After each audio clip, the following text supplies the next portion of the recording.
Hello folks, welcome back. In this tutorial, we are going to talk about relationships and why we need them. So far, what we have done is we have created two objects, position and the candidate object. We have created a couple of fields in those, in the position and the candidate object. Like it looks like a table. If you can consider it as a table, then this is the position table and these are the fields. And this is the candidate table and with the fields. Now, the problem here is there is no way we can address following issues, like which candidate applied to which position. There is no way we can figure out.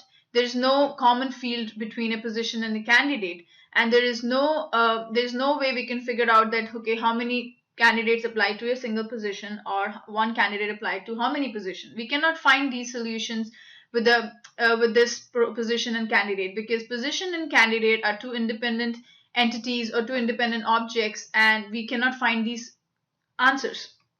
So the solution to this problem is, the one way we can do is, instead of creating two different objects like position and candidate, we can create one single object with all the fields, which includes the position fields as well as the candidate fields. So you can imagine a object like a position candidate together, and it will have the fields from the position as well as from the candidate, like everything.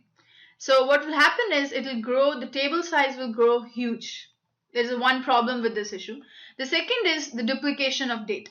So let's say there was a position for the Salesforce developer, and let's say these are the information that we provide for that position. Now let's say this candidate named Deepika has applied for that position. Let's say there's another candidate, John, who applied for the same position.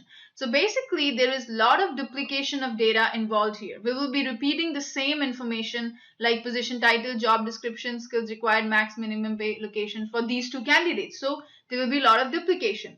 The other problem with this solution is that no reusability. So let's say tomorrow if I wanted to use positions somewhere else, just the positions. I don't want what candidates are associated with those. I just want positions information. You cannot do it because now you have made a single table or a single object with all the fields. Now you have the bond between them is very strong. They're very tightly coupled, so you cannot reuse them.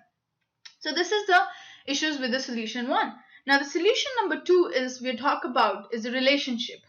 We'll talk about what are relationships and what are different types of relationships that are available in Salesforce in our next tutorial. Till then, stay tuned and thank you.